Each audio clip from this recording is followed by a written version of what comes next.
Lo presento para ya comenzar.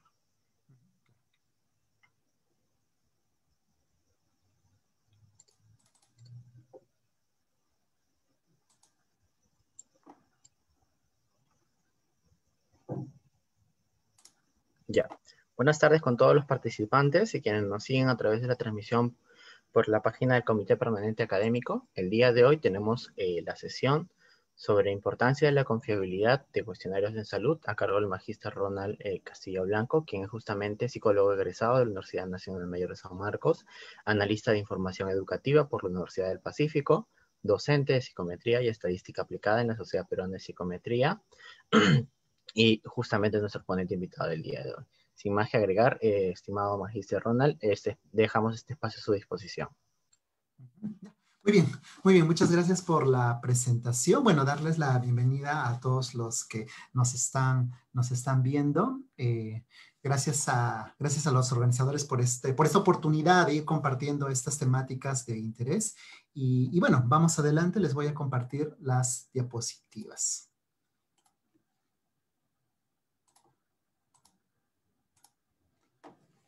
Muy bien, entonces aquí ya estoy compartiendo mi pantalla. Estoy proyectando el título de esta reunión que estamos teniendo sobre la importancia de la confiabilidad en cuestionarios de salud.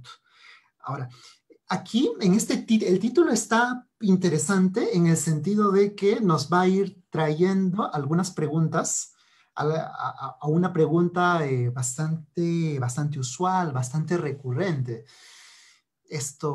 ¿Cuándo hacemos y reportamos confiabilidad? Por aquí, por el tema de la importancia. ¿Cuándo lo hacemos? ¿Lo tenemos que hacer siempre? ¿O no es necesario porque el estudio, que es el estudio previo donde ya vieron las propiedades psicométricas del instrumento, ya lo reportaron, entonces no sería necesario, entre comillas? La pregunta es, ¿cuándo? ¿Cuándo esto? En todos los casos, siempre hay que hacerlo. Una buena cuestión que vamos a ir viendo ahora.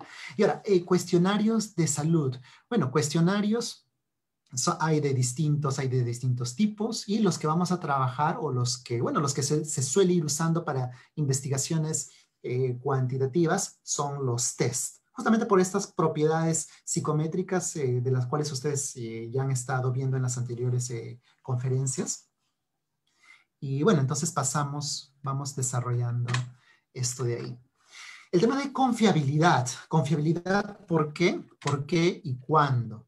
Es importante para ir hablando de estos temas de propiedades psicométricas, ir mirando a los estándares internacionales que ya tienen pues varias décadas de revisión y que van siendo pues la norma en la comunidad académica especializada. Bueno, y eso es lo que queremos, ¿no? Nosotros queremos pues ir publicando, ir haciendo una tesis. Entonces, súper importante, necesario, vital, ir revisando este documento, los Standards for Educational and Psychological Testing, y es un documento del cual ya les han estado hablando en las anteriores sesiones. ¿Sí? Entonces, documento súper importante, y mientras en las anteriores sesiones ustedes iban viendo aspectos de validez, ahora vamos a ir viendo el aspecto de confiabilidad, que también está aquí. Entonces, he extraído de este documento bastante importante estas partes. Si es que alguien me dice por ahí, Ronald, ¿por qué no está esto en español? Bueno, por favor, no nos quejemos. Justamente en nuestra comunidad académica han habido unas prácticas medio extrañas, justamente por desconocimiento, y era por no mirar este documento. ¿Y por qué no mirábamos este documento? Porque está en inglés, ¿ya? Entonces, el idioma no debe de ser una limitación. Van a ver ustedes que verlo no es difícil, es muy rápido irlo entendiendo. Han sido varias versiones de este documento. Miren estas instituciones académicas que lo sostienen. El último ha sido del 2000, la última versión ha sido del 2014, y esa es la que estamos colocando aquí. Muy bien, entonces, ¿qué nos dice acerca de confiabilidad? Y aquí hay algo muy importante, ¿eh? Miremos esto de aquí. Confiabilidad / precisión.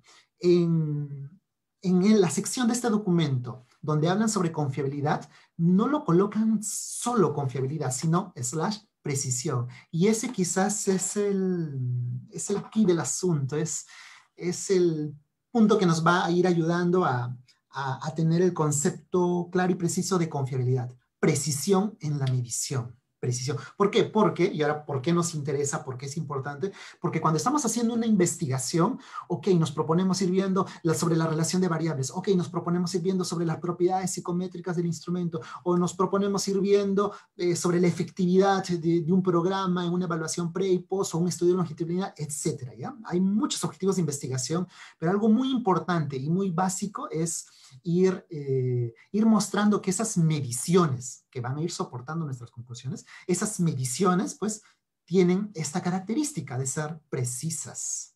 Entonces, por eso, la importancia de confiabilidad siempre. Ok, entonces, ¿qué vamos notando en este documento? Miren acá, nosotros usamos el término confiabilidad y precisión para ir denotando una noción general de consistencia. Aquí nos van haciendo esta introducción porque confiabilidad no se tiene un solo único enfoque, sino varios enfoques. Esto aquí que nos apuntan nos está diciendo que debemos de ir considerando esos distintos enfoques que ahora en un momento les voy a mostrar. Y también, aquí muy importante, la confiabilidad y precisión de la medición es siempre importante, ya, siempre, o sea, siempre hay que hacerlo, siempre hay que reportarlo. Hay que reportarlo, aquí nos va diciendo, y miren cómo ponen ese slash, confiabilidad, precisión. Ahí está la definición, precisión. Depende de los distintos tipos en los procedimientos que nosotros vayamos llevando la evaluación. Distintas formas de ir evaluando, pues podríamos ir pensando en distintos enfoques de confiabilidad. Ahorita vamos a abrir el tema de los enfoques, pero solamente estoy yendo con la parte conceptual. Implicaciones en cuanto a validez. Entonces, esta confiabilidad y esta precisión debe ser reconocida como el nivel de, esto debe ser reconocido como el nivel de confiabilidad y precisión de las puntuaciones, y esto tiene implicaciones en la validez. Entonces, ya, confiabilidad es parte de validez. Es parte de validez. Eso es lo que ustedes han estado viendo en las sesiones pasadas acerca de que hay distintas formas de evidencias o fuentes de validez basadas en la estructura interna, basadas en la relación con otras variables, etcétera. Ya, esto está dentro de, ¿ya? Así que yo sé que a veces vemos en algunos textos o por ahí vemos de que confiabilidad, validez, y a veces vemos ese panorama de los dardos, ¿no? Y que si es confiable y que si es válido, ¿no? Los dardos caen en el mismo lugar, no, eso quizás nos sirve para introducirnos, pero ya a este nivel, confiabilidad es es un elemento de validez. Y ahí están los estándares, ¿ah? Ahí están los estándares, ahí lo dice. Ok, pasemos a los distintos enfoques de precisión de confiabilidad. ¿Y cómo así? ¿Cómo así? Es que nosotros tenemos que ir pensando qué cosa es precisión. ¿Qué cosa es precisión? Miren, este es un instrumento que mide temperatura, en este momento mide 18 grados, 10 segundos después mide 16, 10 segundos después mide 19. Pregunta, ¿este instrumento será preciso? No es preciso. ¿Y por qué? Porque nos está pues fallando, no nos está funcionando en cuanto a la estabilidad temporal. Es decir, las medidas están cambiando en el tiempo cuando, bueno, sabemos que debería permanecer constante. Entonces, ahí está fallando la precisión. No tenemos esta estabilidad temporal. ¿Y cómo podemos ir trabajando este aspecto? Test retest. ¿Okay? Luego hay otro enfoque de confiabilidad en el cual pues se construyen, este es nuestro test objetivo, se construye un test paralelo, un test equivalente y se aplica y se ven si las puntuaciones son equivalentes. Y por lo tanto ahí tenemos otro enfoque de confiabilidad, el de equivalencia, el cual se hace a través de pruebas paralelas y por lo que ya les estoy comentando, pues es bastante difícil de ir implementando. Sin embargo, esto de aquí es importante porque nos sirve de soporte para este enfoque de confiabilidad muy usual, muy popular. No se preocupen, ahorita ya empezamos a hablar del coeficiente alfa. Esto de acá nos sirve de soporte para este enfoque. Más o menos de qué trata, o así en simple. Tengo 5 ítems, estos se supone pues que están midiendo son cada ítem, cada estímulo, una muestra, son parte de la muestra representativa de comportamientos que tienen que ver con este constructo de interés, ¿ok? Entonces, este es un instrumento de depresión, una persona puntuará 5, 5, 5, 3, 5, algo le está pasando a este ítem. Otra persona, 1, 1, 1, 3, 1, algo está pasando con este ítem, ¿verdad? Este ítem no es consistente a los demás, entonces, y por lo tanto nos está, pues, afectando, implicando la precisión. Entonces, una forma de ir, un enfoque de precisión justamente es la consistencia interna. La consistencia interna, y aquí lo tenemos, y cómo se va haciendo a través de esos coeficientes conocidos, coeficiente alfa, coeficiente omega. Entonces, notemos esto de acá, miren cómo esto nos puede ayudar de un conjunto de problemas existenciales que a veces vamos teniendo. Y bueno, y a veces algunos deslices que por ahí vemos. Por ejemplo, alguna vez he visto, bueno, se hace el análisis de confiabilidad con el índice alfa. No es tan así directo, ¿ya? Y bueno, esto no es un índice tampoco. Sino es el análisis de confiabilidad se realizó mediante el método de consistencia interna utilizando el coeficiente alfa. ¿Se nota? ¿Se nota? Entonces, ahí estamos resaltando el enfoque. Lo que pasa es que a veces tanto usamos el coeficiente alfa que ya de frente, ¿no? Y hasta le llamamos coeficiente de confiabilidad cuando no, es solamente una herramienta de este enfoque. Y así como hay alfa, pues hay otros muchos llamados coeficientes, ¿no? Bueno, técnicamente no es un coeficiente, pero ya así nos gusta llamarle. Y así la comunidad conviene decirle. Entonces, ahí lo tenemos. Esto de aquí también nos puede ayudar a responder un problema que a veces vienen y me consultan y me dicen, Ronald, mira, ¿sabes qué? Ya estoy analizando varias variables y bueno, varias son test, pero de pronto en una es solamente un indicador, o sea, un solo ítem, un solo indicador. No se puede calcular estos coeficientes de consistencia interna cuando se tiene un solo indicador, no se puede. Y ahí viene la desesperación, ¿no? ¿Y ahora cómo calculo el alfa? ¿Y cómo le saco el alfa cuando tengo solamente una única variable? Pero claro, en verdad no había mucho problema. ¿Por qué? Porque si nos acordamos de todo esto, nos damos cuenta, bueno, no vamos a poder trabajar con este enfoque, pero sí quizás con este otro, test, retest. Entonces, fijémonos cómo podemos, pues, claro, también estamos haciendo confiabilidad y lo podemos trabajar con un test, retest. Lo mismo también, si queremos utilizar este coeficiente, necesitamos un tamaño de muestra, un tamaño de participantes evaluados interesante, ¿no? O sea, no pueden ser definitivamente 20, 30, 10, no puede ser, pero ¿qué pasa si estamos en un estudio, en esos estudios experimentales en donde tenemos un grupo bastante pequeño? Entonces podríamos pensar, porque hay que reportar confiabilidad, podríamos ir pensando en considerar los resultados de este enfoque. ¿Ya? Entonces, fijémonos cómo es que podemos, la importancia de considerar estos enfoques nos puede ir ayudando a ir resolviendo algunos problemas que vamos teniendo, van apareciendo.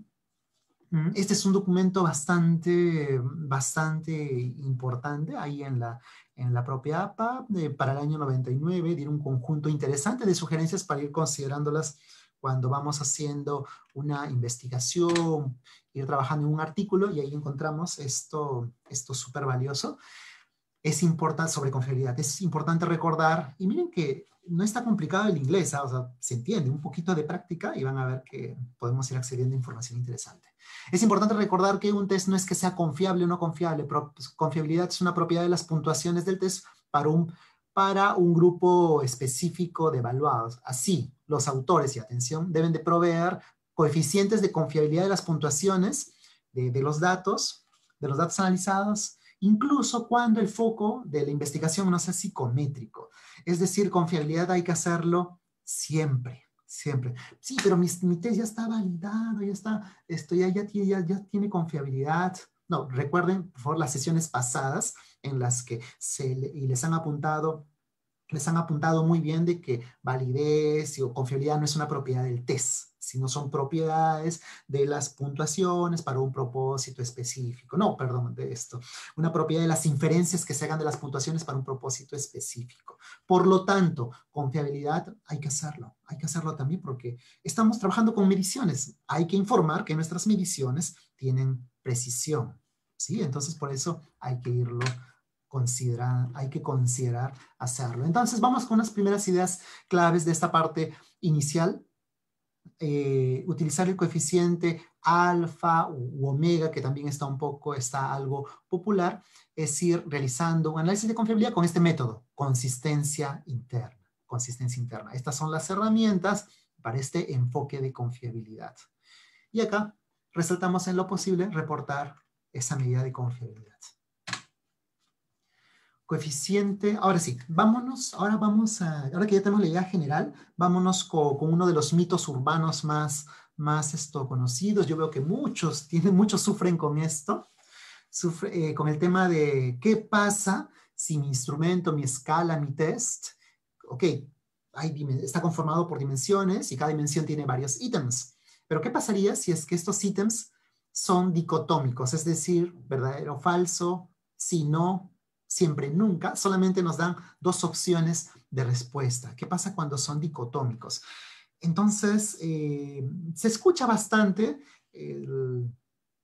se alienta, he escuchado por ahí es que se aliente el uso del KR20. Ah, sí, porque es un coeficiente de confiabilidad que trabaja con ítems dicotómicos. Miren, en verdad eso, y bueno, y todo el mundo se desespera porque no está en esos software más usados, por ejemplo, en el SPSS no está, y están ahí pues buscando la plantilla en Excel. Sin embargo, eso no hay que hacerlo y ahora vamos a ver por qué. Y miren, y esto es solamente como un ejemplo de todas las cosas que necesitan ser revisadas, pero que gracias a la tecnología de ahora podemos irlo viendo, ¿no? Tenemos acceso a interesante material ahora en estos últimos años. Miren aquí, el artículo del propio Lee Cronbach, año 1951, ahí nos va. Ahí miren, es lo primero que dice, el coeficiente alfa es un caso para el que el coeficiente KR20, ese que a veces se nos sugieren para trabajar con ítems dicotómicos, es un caso especial. Es decir, esto de aquí es el coeficiente alfa y un caso especial, es decir, un caso particular, esto es lo general, ¿ya? Un caso particular es el KR20. Es decir, esto en su lógica es lo mismo. En el álgebra es lo mismo. La única diferencia es de que esto es general y esto es, si esta fórmula lo cambiamos por dicotómico, empezamos o digamos lo que correspondería a la característica de una variable si es dicotómica, se convierte en esto de aquí. Es decir, las fórmulas son básicamente lo mismo. Esta es una versión más simplificada de la primera. Por lo tanto, no necesitan, por ejemplo, una plantilla de Excel. Quizás con estos software de paga que te calculan el alfa, coloquen nomás las variables dicotómicas y van a obtener un valor. Ese valor les va a salir el mismo que si utilizaran esa plantilla. ¿Ya? Entonces, es lo mismo. Entonces, no sé por qué hablamos de KR20, no debería de llamar nuestra atención. Miren, y aquí esto es el KR20, el mismo artículo, incluso acá podemos ir viendo por qué le llaman KR20, porque es la fórmula número 20 y que básicamente pues es el coeficiente alfa. O sea, ¿qué es lo que hace Lee Cronbach? Generaliza ese coeficiente, pero no es algo especial. Mire, por ejemplo, aquí les colocaba, ustedes se acuerdan cómo se hace la suma de fracciones heterogéneas, ¿no? ¿Se acuerdan? En el colegio lo veíamos bastante, ¿no? Fracciones heterogéneas hacíamos esta suma y teníamos una fórmula para fracciones homogéneas. Pero en verdad, básicamente, miren, si nosotros acá tenemos esta fórmula de fracciones heterogéneas y los denominadores los colocamos igual, vamos a concluir en la fórmula para fracciones homogéneas. O sea, esto de aquí es un caso especial del de arriba. No necesitamos el de abajo. Con este sale todo. Eso es lo mismo que está pasando con el alfa y con el KR20. Entonces, bueno, sé que en los ámbitos de salud todavía van considerando el KR20. Aquí les estoy ofreciendo otra perspectiva. Coeficientes de consistencia.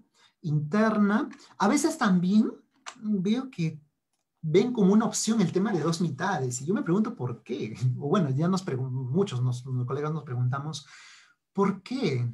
A ver, ¿cuál es la historia? Miren acá, estamos todavía por los años, a inicios de los años 1900 y claro, ¿no? Se hace la formulación de consistencia interna por dos mitades, es decir, el T se lo divide en dos, los pares, impares de los ítems, una correlación corregida y tenemos confiabilidad.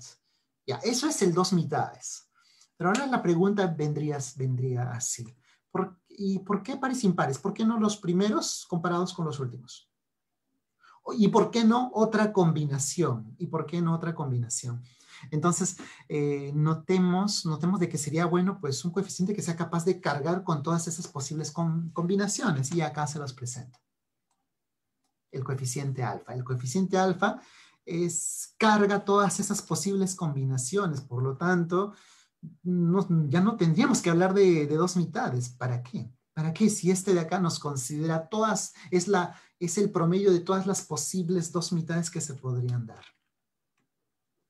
Y bueno, hablando un poco de la historia de este coeficiente, este coeficiente, miren, ha tenido otros nombres durante la historia y antes de esos años. Miren, hay coeficientes de todos los nombres, de todos los gustos. Ya los interesados pueden ir viendo esa referencia. Solo para que vean nomás aquí cómo es el tema del mito y la leyenda urbana. El coeficiente alfa, aquí tenemos el coeficiente alfa en este software de paga de licencia muy conocido. Entonces, usaban el coeficiente alfa, ahí tienen. Pero ¿qué pasa si, por ejemplo, le pedimos que nos calcule Goodman? Entonces, Goodman, con el coeficiente de consistencia interna Goodman, vamos a tener 6 coeficientes. Lambda 1, lambda 2, lambda 3, lambda 4, etc. Y resulta pues que lambda 3 coincide con el coeficiente alfa. Es decir, esa fórmula, hacemos un cambio en la vista nomás y vamos a obtener el coeficiente alfa. Y además es sabido de que, por ejemplo, lambda 2 es mejor que lambda 3, solo que tiene un cálculo más difícil. Y eso es, ¿y por qué es difícil? Bueno, no es popular. Lo fácil es popular. ¿Y qué cosa es lo fácil? El coeficiente alfa. Miren, ya se tenían estos coeficientes, e incluso mejores que el coeficiente alfa, en estos años. Entonces, fíjense cómo es que lo práctico que es el coeficiente alfa ha llevado a una práctica constante, lo cual no necesariamente se relaciona con las propiedades o las bondades de este coeficiente. ¿Qué más? Bueno, me van a escuchar a mí decir esto, coeficiente alfa. Yo sé que suena más simple que alfa de Cronbach, porque alfa de Cronbach suena bacán, ¿verdad? Suena bacán, imponente. Yo calculo el coeficiente alfa de Cronbach, ¿no? O sea, ya, ok, yo sé que suena bacán, chévere, pero técnicamente no es recomendable.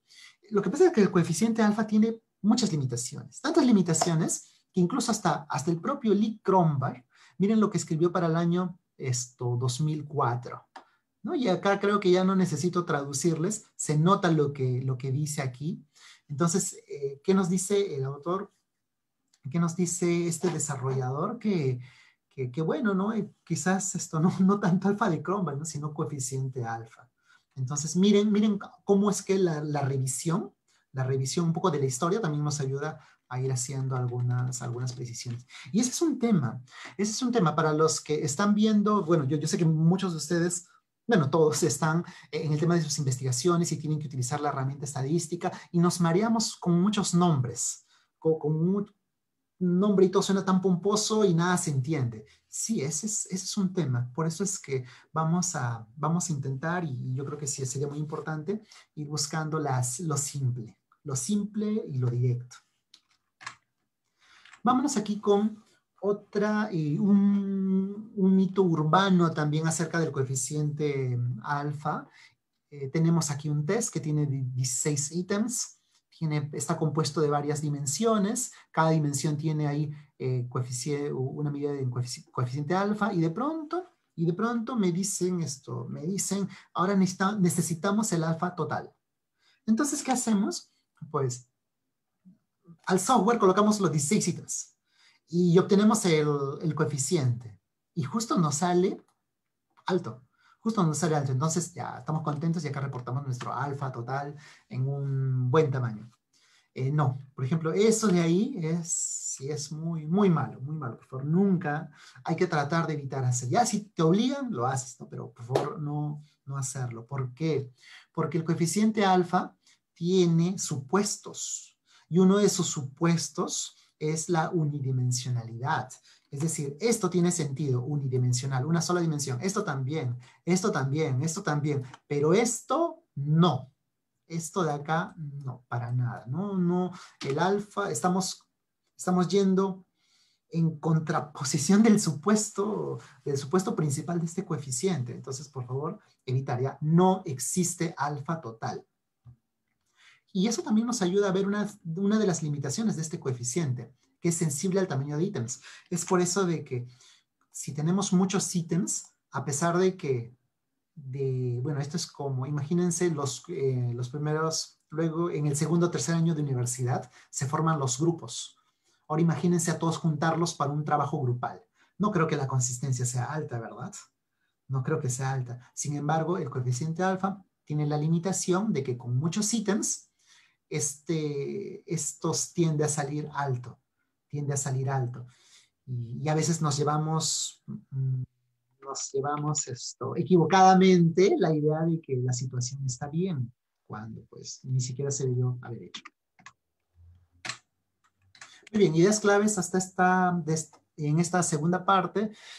El coeficiente alfa no es que se inició digamos, con la síntesis de Lie-Cronbach, sino vino desde antes, pero con ese nombre alfa está desde este año. KR20 no tienen que hacerlo. Como les digo, apliquen alfa y les va a salir el mismo resultado. Se ahorraron el uso de esa plantilla. Y de preferencia aquí, por favor, en la memoria del buen Lie-Cronbach, evitar alfa de Cronbach, ¿ya? No, evitar no. Simplemente coeficiente alfa, listo. No existe alfa total. Ahora sí. Ahora vamos a ayudarnos con una metodología que, bueno, felizmente ya en nuestro contexto lo estamos manejando más. Cada vez hay más colegas, más profesionales que lo van manejando y también, y bueno, ya se ve en las tesis. Primero empezaron con las de doctorado, ahora ya están en la maestría y ahora se ve algunas tesis de licenciatura que se están animando a hacerlo y eso está bien. Es esta herramienta, el modelamiento de ecuaciones estructurales, una metodología que nos permite ir trabajando ir relacionando las variables con ese constructo que va explicando cada uno de estos indicadores. ¿Ya? Entonces, esa metodología nos permite ir haciendo esa relación y además ir analizando la relación explicativa en un modelo que va teniendo las variables. Pero, ok, ya, eso es investigación de relación de varias variables, donde tiene un papel muy importante esta metodología, pero esta metodología también tiene un rol muy importante en el análisis estructural, o lo que ustedes han visto, evidencia de validez basado en la estructura interna, parte o algo con lo que hacemos análisis psicométrico, y justamente estamos en análisis psicométrico, con fiabilidad. Entonces, vamos a ver cómo es que esta herramienta nos va a ayudar.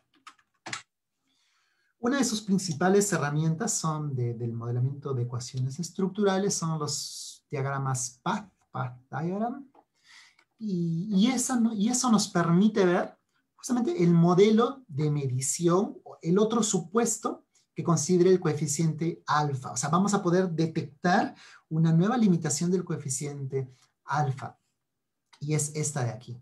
Miren, estos son nuestros ítems, nuestros indicadores, ahí simbolizados con un cuadrado, los ítems, los indicadores. ¿Qué es un ítem? Es un indicador, es un comportamiento manifiesto observado de ese constructo que nos interesa. Es decir, esta es nuestra variable de interés, este es el constructo, pero nosotros no accedemos al constructo de manera directa. Estamos viendo burnout, y acá tenemos los ítems de burnout. Pero pues no accedemos al burnout de manera directa. Eso lo hacemos indirectamente con estos indicadores. Accedemos indirectamente a ese constructo, ¿no? Acá está pues esto, cinismo, cansancio emocional, ahí está. Ahí está.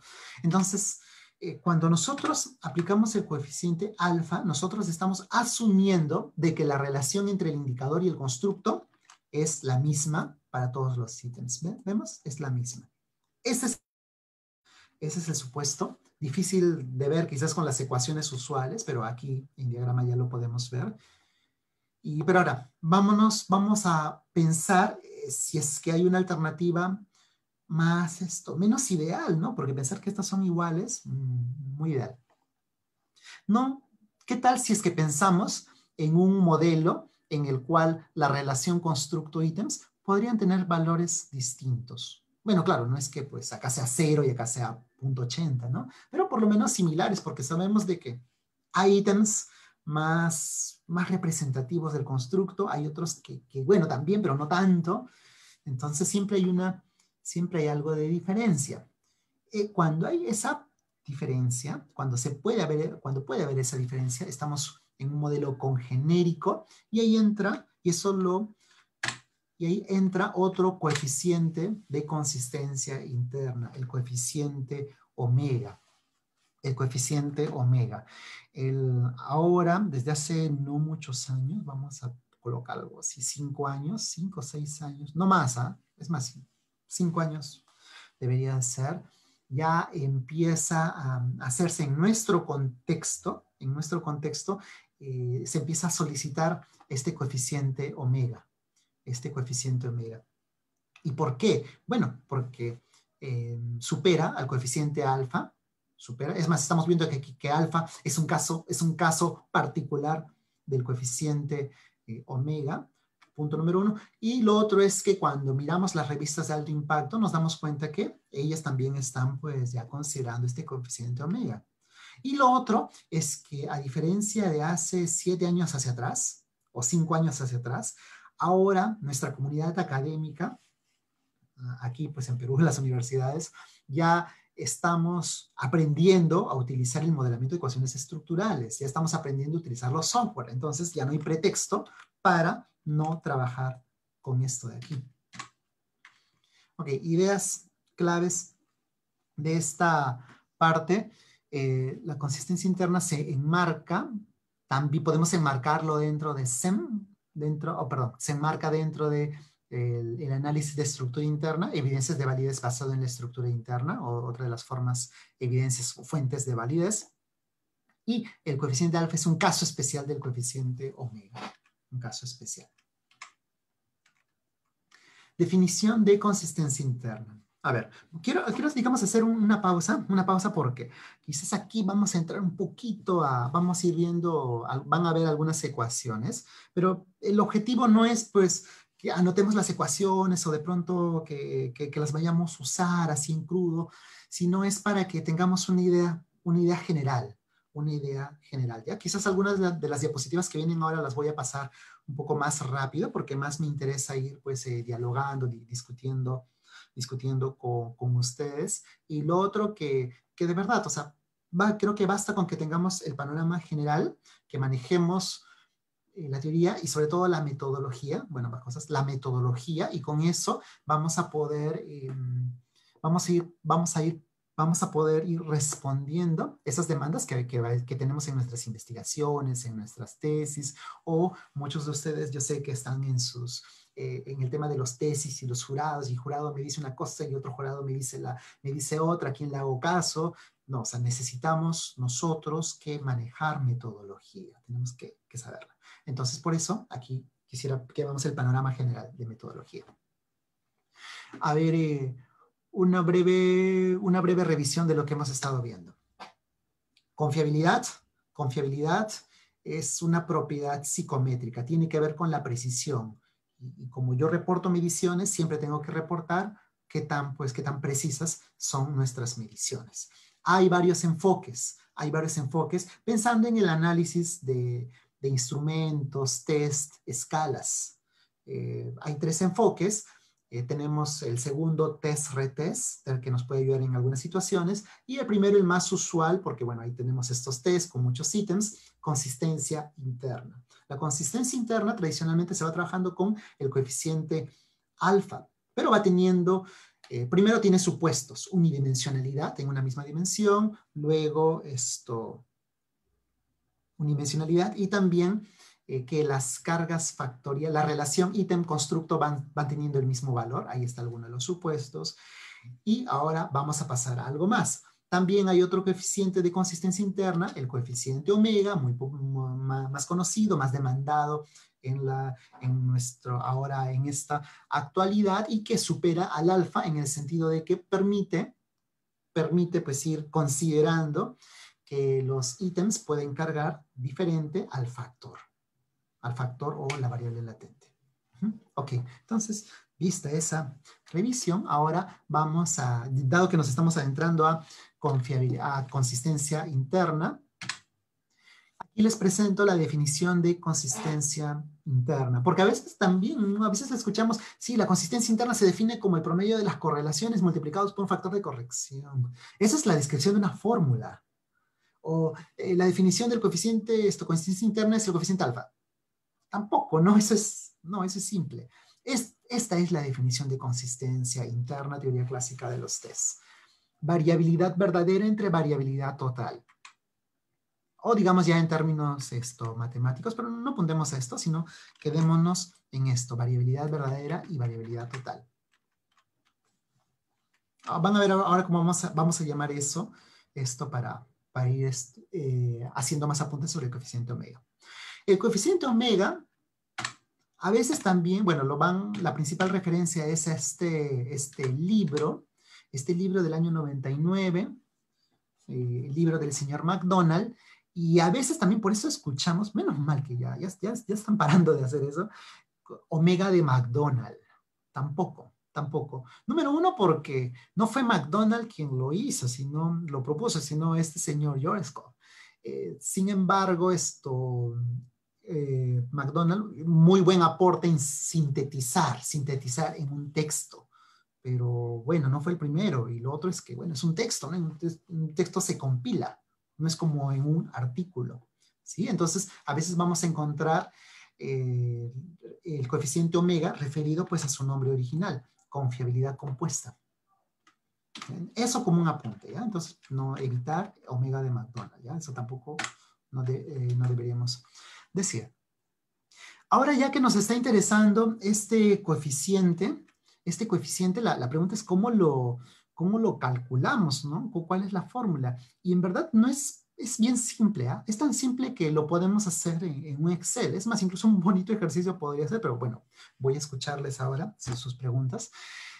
Podríamos hacer ya en la parte práctica, en un Excel, y van a ver cómo, pues en unos segundos nomás, y podemos construir la fórmula. Podemos construir la fórmula y ponemos la columna, los datos, y van a ver cómo nos sale el coeficiente omega. Y claro, es que es una fórmula que lo único que utiliza es esto de aquí, las cargas factoriales. Las cargas factoriales. O sea, el tamaño de estas flechas, esto es una carga factorial. Entonces, tomamos esas cargas factoriales, las operamos. Esto de aquí está en función de las cargas factoriales, así que es en verdad esto fácil de hacerlo, siempre que tengamos las cargas factoriales. Estas cargas factoriales. ¿Y estas cargas factoriales de qué salen? De ir haciendo un análisis factorial confirmatorio, ¿ya? Un análisis factorial confirmatorio. Por eso es que he visto que ustedes han tenido sesiones previas de análisis factorial. Con un análisis factorial confirmatorio obtenemos estas cargas factoriales y con eso pues ya tenemos este coeficiente omega.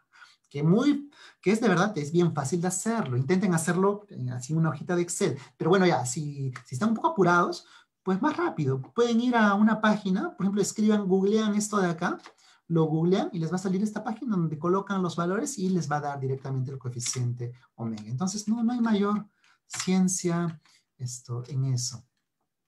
¿Ya? Entonces, el coeficiente omega no es que haya empezado con McDonald's, sino viene desde antes y solamente necesitamos las cargas factoriales las cargas factoriales resultantes del análisis factorial confirmatorio. A ver, esto voy a pasarlo rápido, ¿ya? Porque aquí están las ecuaciones, pero porfa, no se me asusten, no se me desanimen si ven ecuaciones, solamente hay que verlo así en macro, ¿ya? en macro. Y además lo voy a pasar muy rápido. Ya, dependiendo de sus preguntas, quizás regrese a estas diapositivas. El coeficiente omega, lo interesante es que se puede demostrar. Partimos de, miren, de la definición, porque así debe ser todo, ¿eh? Definición, y de ahí se construye la fórmula. Acá tenemos la definición, se va construyendo la fórmula.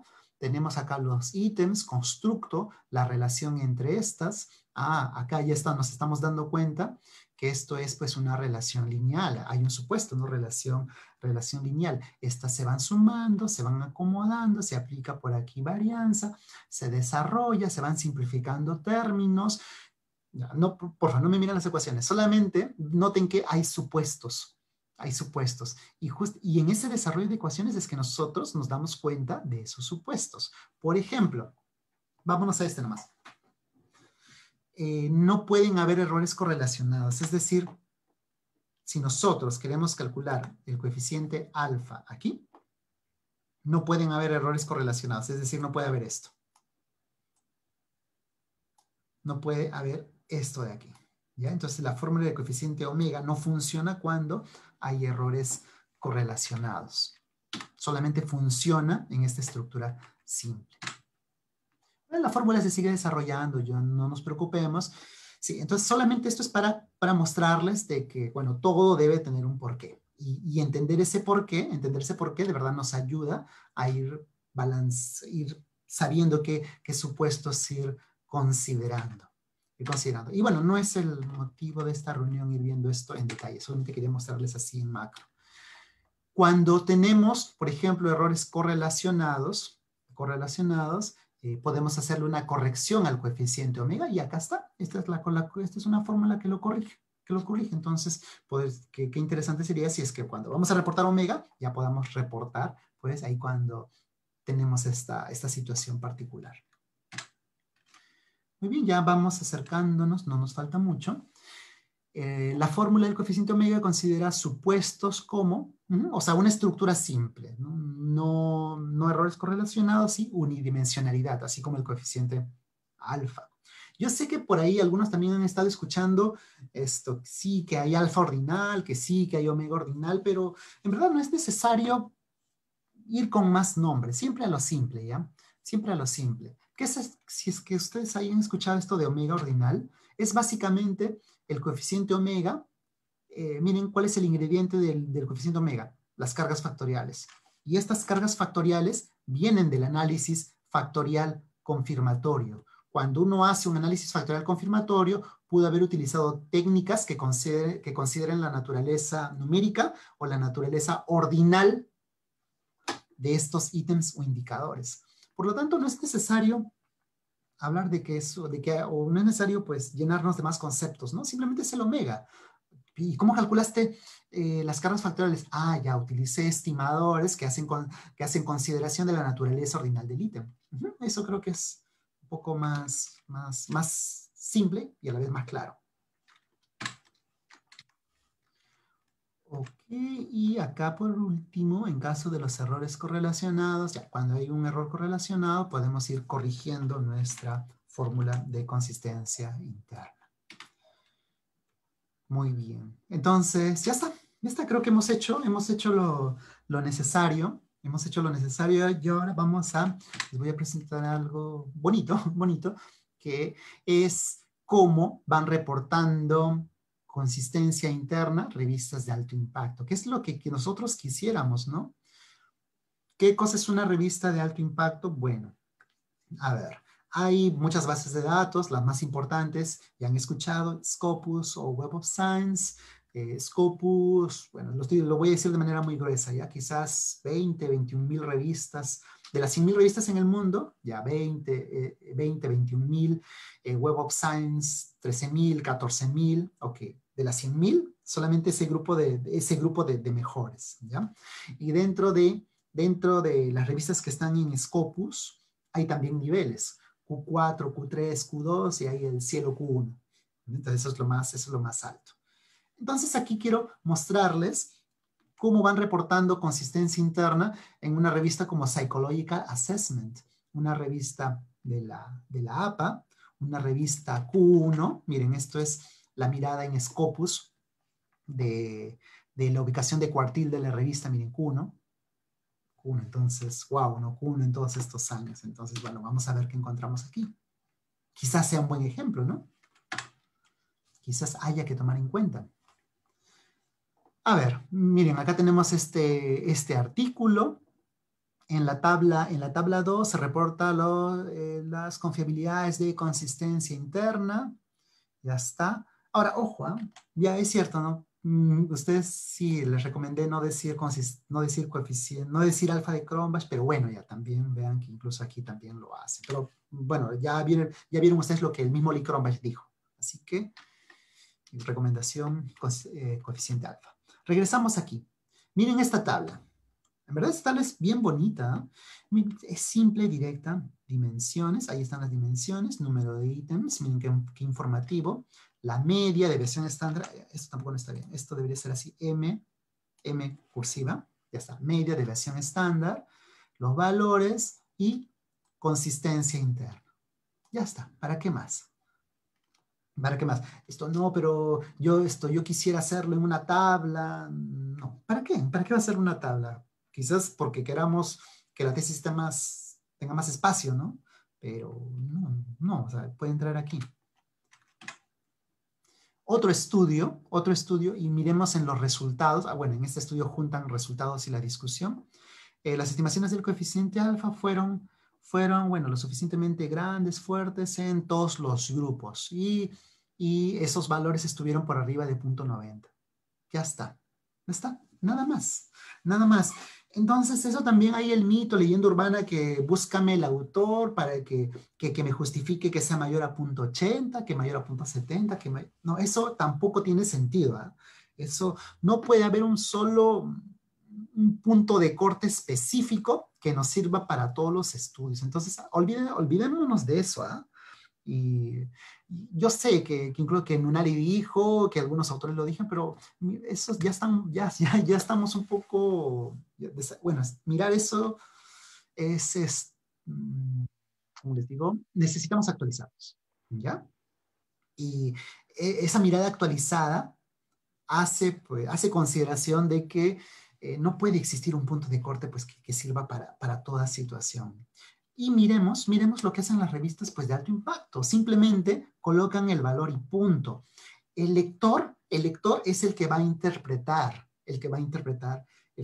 ese valor. Además que estos valores se circunscriben en un objetivo, se circunscriben en un área de investigación. ¿Ya? Y bueno, cada área va teniendo sus propias consideraciones.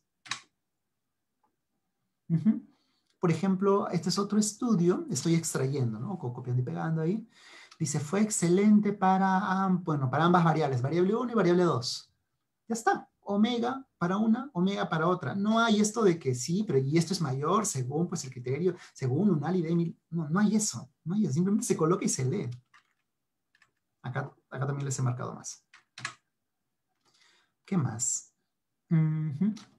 Todos los factores, otra vez, siguen aquí con la consistencia interna, van colocando los coeficientes y sus valores, perdón, las variables y sus valores. No hay esta valoración. Si es bajo, medio, alto, no, se coloca nomás. Los coeficientes son mega, son lo suficientemente fuertes, grandes, y están en este rango. 0.76 y 0.95. Es más, voy a aprovechar aquí, perdón por piratearme esta recomendación, pero a veces veo en los estudios que dicen, y los valores oscilan entre 0.76 y 0.95. Por favor, no digamos eso. O sea, no, los valores no oscilan. O sea, lo que oscilan son los péndulos, ¿no? Un péndulo se oscila, pero los resultados no. Así que están en un rango entre 0.76 hasta 0.95. Entonces siempre expresemos eso, ya rangos. Y no solamente para consistencias internas, sino para otros valores. ¿Ya? Entonces, ahí una recomendación. Disculpen, pero tenía que comentarles. Y bueno, el coeficiente omega, como el coeficiente alfa, trabajan sobre lo unidimensional.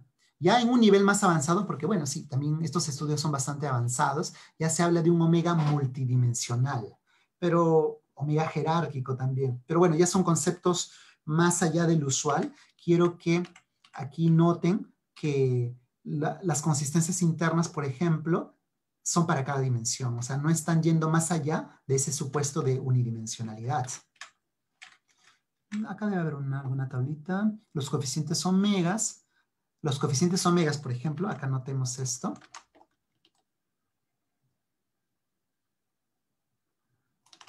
Por ejemplo, aquí tienen esto para cada dimensión. Aquí está el omega. Y bueno, aquí lo hacen para el total. Y tienen un omega total. Pero si más no me equivoco, aquí en este estudio ya consideran el omega multidimensional. Ajá, ya esto, a ver, déjenme revisarlo. Sí, bueno, sí o sí, si pensamos en el total, este omega no puede ser el mismo omega unidimensional, sino debe ser el omega multidimensional. Pero bueno, eso ya es otro capítulo, como les decía, están estos otros conceptos. No son muy aplicados, ¿ah? No son muy, no es que sean pues muy necesarios por el momento. Basta con ir publicando en cada dimensión, como aquí. Por ejemplo, ven cada dimensión. Esta es una dimensión, una variable, cada variable, y ahí está su coeficiente omega. No es necesario más. Bueno, esto ya es para análisis multidimensional más avanzado. Y bueno, esta tabla, sí, atención con esto. Ahora, por si acaso, este es Psychological Assessment, digamos una cuestión bastante avanzada. Ahora de acá el próximo mes, yo había hecho, bueno, allá hace algunos meses hice una revisión de Psicotema. Psicotema, una revista, también ya está en Q1, siempre pasó a Q1 hace poco, y quiero ver cuál es la práctica que van haciendo en consistencia interna. Bueno, ya les estaré contando pronto. De todas maneras, miremos aquí qué es lo que encontramos en el año 2019 para esta revista de alta importancia, ¿no? Como Psychological Assessment, una revista abocada a estudios psicométricos. Porcentaje bueno, se localizaron 119 artículos de estos, 26, bueno, la mitad reportaron alfa. El 30% omega, por ahí hicieron la combinación, o sea, presentaron ambos, y bueno, esto es lo que menos debe haber, ¿no? O sea, 2 mitades. El tema, no creo que usted, bueno, un poco me comentaba por ahí Claudio cuál es el foco de la mayoría de participantes de este grupo. Creo que no están en el tema, en el conflicto de hacer intervalos de confianza. Si no, me cuentan, ya lo estaré viendo por sus preguntas.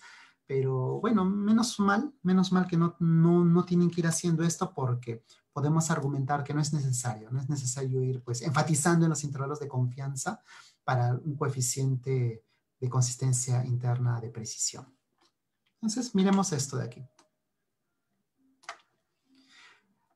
Con esto un poco para resaltar de que es cierto, ¿no? Ya tenemos las herramientas para ir calculando el coeficiente omega, hagámoslo. Sin embargo, hacer alfa no es malo. No es malo, o sea, también podemos seguirlo haciendo, pero siempre pues conscientes de las limitaciones y ámbitos de este coeficiente. Y finalmente aquí vamos ya cerrando esta presentación con, bueno, este ejemplo, esta tabla de un resultado descriptivo, ¿ya? Ojo, no es que la tesis tenga que tener resultado descriptivo inferencial, ¿no? Sino se refiere a que esto sería la primera mirada de los datos, las variables, su número de ítems, media, desviación estándar. Miren, aquí no estoy abusando de los decimales, coeficiente omega, y por ahí está otra medida descriptiva. Vamos cerrando. Y ya pasó a sus preguntas, comentarios. No se suele, hay que evitar eso de hay que evitar valorar el coeficiente de consistencia interna según el autor, según autores, ¿no? Eso ya hay que evitarlo. Y, y consistencia interna, también he visto en revistas en medicina, de que como ya hay coeficiente, ya sabemos hacer coeficiente omega, entonces colocan una columna para alfa y otra columna para omega. Por ejemplo, acá estuviera omega. Recomendación, eso no debería hacerse porque ¿para qué, no? O sea, si esto de aquí es un caso especial de él, entonces este de aquí ya lo hace, ya. Esto no sería necesario. No es un estudio, no es un estudio metodológico de hacer competir los coeficientes, ¿ya? Entonces, solamente uno, y con omega bastaría.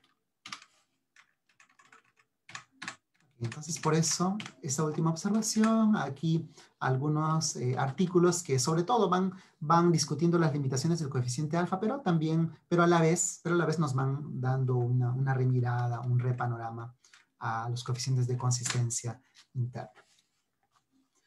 Ok, bueno, entonces, ahora bueno, gracias por la atención que han tenido y paso a sus preguntas, comentarios. Veo que aquí tenemos algunos participantes en el Zoom, entonces no sé si alguno de ustedes quisiera hacer su pregunta por el micro y creo que luego pasamos a nuestros amigos ahí que están por Facebook. Sí, a todos los participantes pueden activar su micrófono o escribir a través del chat para hacer llegar sus consultas. Sí. O de preferencia el micrófono, ¿eh? Porque sí, mejor escucharles, ¿no? Más rápido también. Ahí ya con eso se puede ir redondeando la idea. Aquí Bueno, tenemos en Facebook, estimado Magíster. y pasemos a los de Ajá, Facebook, aquí. hasta que digamos quizás un poco puedan ir redondeando aquí de quienes están Ok, en Zoom. Si no, vamos viendo. aquí tenemos una consulta de Fabricio. Justamente nos dice, buenas tardes, buenas tardes, estimado Magíster Ronald, gracias por la ponencia. ¿Qué tan grave es reportar un alfa total de un instrumento que está compuesto por 3 dimensiones? ¿Qué tan grave? Bueno, no, súper grave, el nivel más alto, 10/10. No se puede, no se debe, no. Es parte del supuesto del coeficiente alfa, justamente ese ámbito, la unidimensionalidad. Entonces, ahí se debe de quedar. Hay estrategias multidimensionales, como el alfa estratificado, pero no, bueno, ya puede ser, no es un alfa que pondera los alfa de cada dimensión. Y sí, podríamos pensar esa como una alternativa multidimensional, claro, ¿no? Pero somos conscientes de las limitaciones del coeficiente alfa. Y bueno, eso podría ser. Aunque claro, ¿no? Si es que nos lo piden, ¿no? Porque como una mirada justamente de las publicaciones nos hace ver que basta con irlo reportando en cada dimensión. Ujú. Claro, aquí también nos hacen otra consulta. Nos dicen, ¿qué literatura nos podría recomendar para revisar un poco más sobre confiabilidad? Bueno, sí, justamente todos estos de aquí, todas estas, bueno, quizás ahí pues, nos podamos ir tomando algunos print de pantalla o por ahí vamos facilitando la diapositiva. Pero, a ver, ¿cuál de acá digamos, me movió bastante? A ver, ¿dónde estás?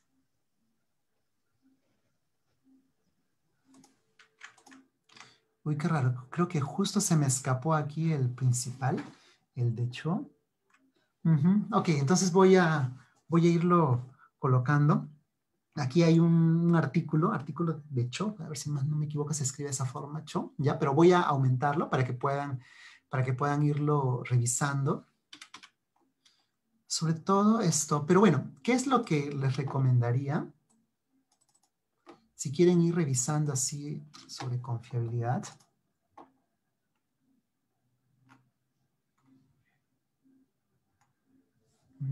Acá está. Este es el artículo de Cho que les decía. Este es el artículo de Cho, de verdad súper importante. Enmarca muy bien las limitaciones del coeficiente alfa. Claro, se tiene que ayudar del modelamiento de ecuaciones estructurales. Ok. Y textos, ¿ya? Textos, o sea, lo importante es sobre todo ir mirando textos que van haciendo consideraciones de los estándares. Ese primer documento que les comentaba, ese primer documento. Entonces, este de aquí es muy bueno. el de Fure. Este de aquí. Este de verdad es muy, muy bueno. Sobre todo, ¿por qué? Porque va considerando, y creo que ya esta es una de las últimas, esta es la última sesión teórica, ¿verdad? Queremos textos que miren evidencias de validez y con conceptos coherentes, de una conceptualización coherente, y acá también está confiabilidad. Entonces está este buen libro.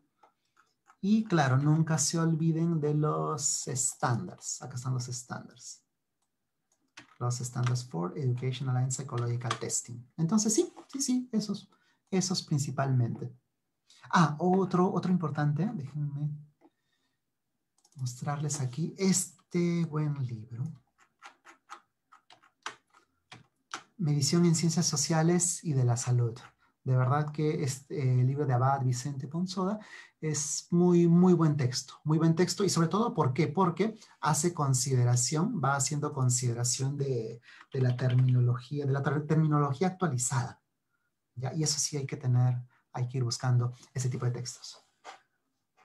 Muy bien, bueno, creo que con eso, a ver, alguna Hay pregunta. otra consulta aquí que nos hacen llegar. Buenas tardes, profesor. Gracias por la ponencia. Tenía la consulta sobre lo que mencioné en cuanto al retest, si es que es una forma de evaluar la confiabilidad. Un enfoque. ¿Ya? Claro, es un enfoque de precisión. Es un enfoque de precisión. Lo que pasa es que a veces, como no hemos visto esto de acá, confundimos mucho confiabilidad con consistencia interna alfa. Y a todo le queremos sacar alfa. Y eso lo he notado. Es decir, incluso hasta, a ver, ¿qué ha pasado? ¿Qué ha pasado?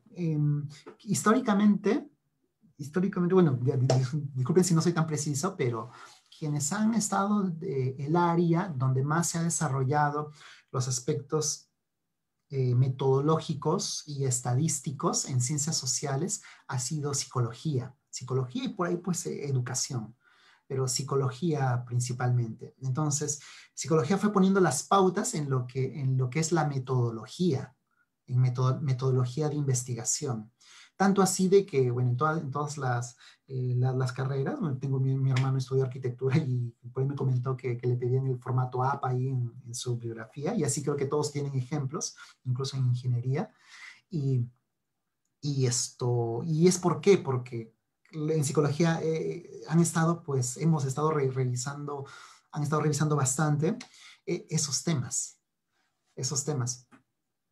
Entonces, lo que ha conllevado eso es a que de pronto ellos en psicología vayan siendo los que primero han ido marcando la pauta, pero han marcado la pauta según sus objetivos de estudio cuantitativos, que es de relación de varias variables. Y justamente, eso ha ido a los esquemas de las tesis. Y es por eso que en las tesis, y a veces uno lo encuentra como norma de la universidad, es que debe de tener planteamiento y problema, debe tener marco teórico, debe tener base teórica, debe tener hipótesis de investigación y debe tener estos otros puntos más. Población muestra, cuando no todos los estudios pueden enmarcarse dentro de eso. No pueden, no se puede, no todos los estudios tienen que tener hipótesis. Y sí, pues ese es un problema, variable dependiente, independiente. Lo he visto hasta, la otra vez me consultaron para una tesis de ingeniería civil, imagínense. De ingeniería civil me buscaron porque de pronto no sabían qué hacer, porque les pedían, parte del esquema era variable independiente, dependiente. ¿Ya? Entonces hay que tener cuidado, hay que ir revisando, siempre cuáles son los ámbitos, cuáles son los objetivos. Entonces, en esa misma línea, y para no ir yéndome más allá, lo que siempre nos va a ayudar es ir teniendo el objetivo y el concepto. Entonces, ¿qué es lo que queremos? Precisión. Precisión está en todas las ciencias. Ahora, puede pasar esto también. Yo sé que algunos de ustedes están en enfermería, medicina, y de pronto puede ser un análisis de sangre, ¿no? Y para este análisis de sangre utilizan un instrumento. Y el instrumento, ustedes miran el requerimiento de la tesis, y dice pues confiabilidad. Y ahora, ¿cómo le sacamos el alfa de Cronbach al instrumento, con el instrumento de medir sangre, ¿no? Entonces, no se puede hacer eso, ¿no? Ahí no tiene sentido. No tiene sentido. Entonces, para eso que nos ayuda quizás alguna de estas enfoques, ¿no? Quizás para este instrumento de medición de sangre, el TRTs, pueda funcionar, ¿no? Pero quizás no, ¿no? Si ya nos vamos a una ciencia natural, en una ciencia natural, por ejemplo, en la física se utilizan instrumentos. Un instrumento, por ejemplo, ya voy a medir distancia. ¿Cuál es la precisión ahí? ¿Cuál es la precisión? Es la mitad de la mínima unidad de medida. Si tenemos acá nuestra regla del colegio, nuestra regla Artesco, el error, la precisión es justamente medio milímetro, que es lo mínimo que podemos ir viendo con este instrumento. Entonces, o sea, por favor, nos va a ayudar mucho localizando, enmarcándonos en dónde estamos, para ir pensando cómo vamos a reportar, trabajar la confiabilidad. Claro, Magista, muy importante lo que menciona. Aquí tenemos otra consulta. Buenas tardes, Magista Ronald. Muchas gracias por la ponencia. ¿Qué tan importante, en su opinión, es reportar los intervalos de confianza para los coeficientes de confiabilidad alfa u omega? Cada vez noto que lo piden más en revisiones por pares. Ya. A ver, es un tema. Lo que pasa es que, bueno, número uno, miren cómo son los pares, pues, en una revista Q1 de la APA.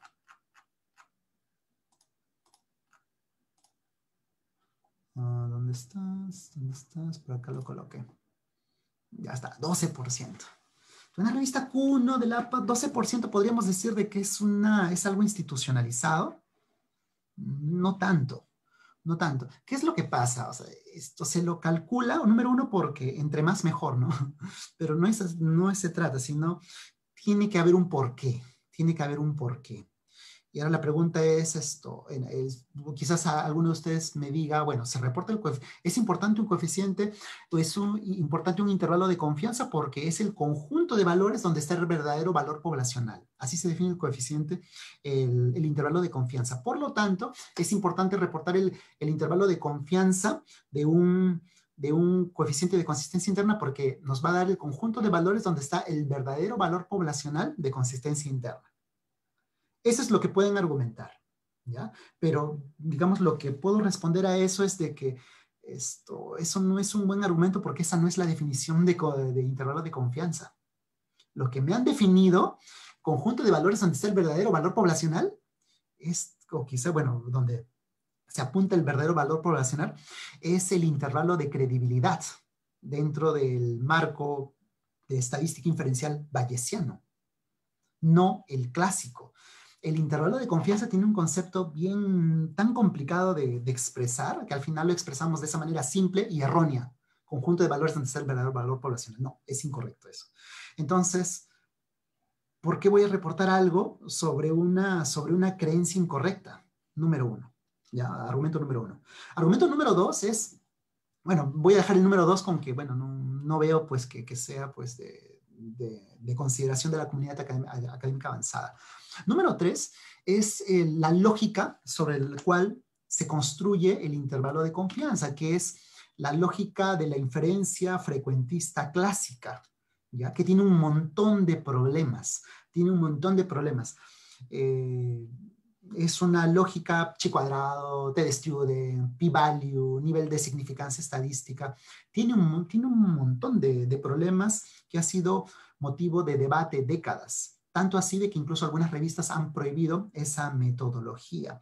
Tanto así de que desconocemos qué es lo que estamos haciendo. Por ejemplo, yo sé que para muchos de los análisis hay el tema del valor P, valor de significancia estadística, ¿no? Si es menor a 0.050, estamos contentos porque es estadísticamente significativo. ¿Y por qué 0.050? No hay argumento consistente sobre eso. Así como aquí también hablan del 95%, ya tampoco hay un argumento objetivo sobre eso. Y lo más curioso, gracioso, es que, por ejemplo, el propio Fisher, inventor de esta metodología, en sus años de juventud, por los años 30, sugirió el p-value, este de acá. ¿Ya? Y para que no digan que me estoy expandiendo, esto tiene que ver con el 95% de confianza que hablan aquí con el intervalo de confianza. Esto de acá Esto de acá, claro, lo sugirió en sus primeros años de juventud, pero ya en su madurez, por los años 55 más o menos, 1955, él, él dice, él aboga de que, bueno, ninguna investigación seria podría considerar un nivel un nivel sobre el cual podríamos valorar nuestros resultados siempre, en todo estudio, en toda circunstancia. Sin embargo, lo curioso es que no hemos leído ese material de Fisher. Nos fuimos a lo fácil, que era todo compararlo con el punto 0,50. O lo fácil, todo compararlo con 95% de confianza. Entonces, es una metodología con mucho, digamos, con mm, mucho debate, mucho argumento, digamos, muy debatible. Y número cuatro, y ahí con esto ya no los canso en esta parte. Número cuatro, ¿por qué hacemos confiabilidad? Porque es el error, ¿verdad? Es el error de la medición. Entonces vamos aquí con los efectos especiales. El error de la medición. Es decir, nosotros reportamos una medida, ¿ya? Y también siempre es importante ir reportando un error de medición. Todos los que utilizamos un instrumento debemos de también ofrecer una medida de cuánto fue ese error. ¿Cuánto fue ese error? ¿Ya? En ciencias sociales o cuando utilizamos estos cuestionarios, esa medida del error depende de confiabilidad. Ahí está. Depende de confiabilidad. Lo estoy simbolizando como un RO. Depende de confiabilidad. Y ya está, pues no, esa es la medición y ese es su error. Y el error depende de esto. Bueno, ahora el tema del intervalo de confianza, que es el error del error. ¿No? A ver, ayúdenme a ubicarme. Este es el intervalo. Acá está el intervalo. Olvídense del más acá. Acá pongan punto y coma. Perdón, sería al revés, ¿no? Acá punto y coma. Y aquí está el X menos el error, que depende de confiabilidad. X menos error, que depende de confiabilidad. Punto y coma. X más el error, que depende de confiabilidad. Ahí está. El valor de interés y el intervalo. Y ahora el intervalo. Hay que tener cuidado. La significancia estadística, de verdad, cualquier cosa que se mueva, le podemos agregar significancia estadística, pero de ahí a que tenga digamos, un sentido, hay que conversarlo. Ok. Sí, muchísimas gracias, estimado magister Ronald. Si tuvieran alguna consulta adicional, igualmente agradecer a los participantes de la sesión del día de hoy y a quienes nos siguen a través de la página del Comité Permanente Académico. Me parece que al menos por el momento todo está claro. Agradecerle igualmente, estimado magister Ronald, por su ponencia del día de hoy y no sé si tendría algunas palabras finales para los participantes. Esto no solamente agradecer a la organización por la oportunidad de ir compartiendo estos temas. Muchas gracias a todos los participantes digamos por estar aquí, por ser parte de esta discusión académica, bueno, necesaria, ¿no? Todos están aportando algo, la organización, su tiempo, también los participantes, y bueno, gracias, contento de estar justamente en esa comunidad. Muchísimas gracias, estimado magister Ronald Castillo. A todos los participantes se les está enviando el enlace del post-test. Igualmente a quienes nos siguen por la página de Facebook, se está enviando la sección de comentarios. Tienen 5 minutos para registrar su asistencia. Nuevamente agradecerle, estimado magister Ronald Castillo, y hasta una próxima oportunidad. Muy buenas tardes. Ya, gracias a todos. Buenas tardes.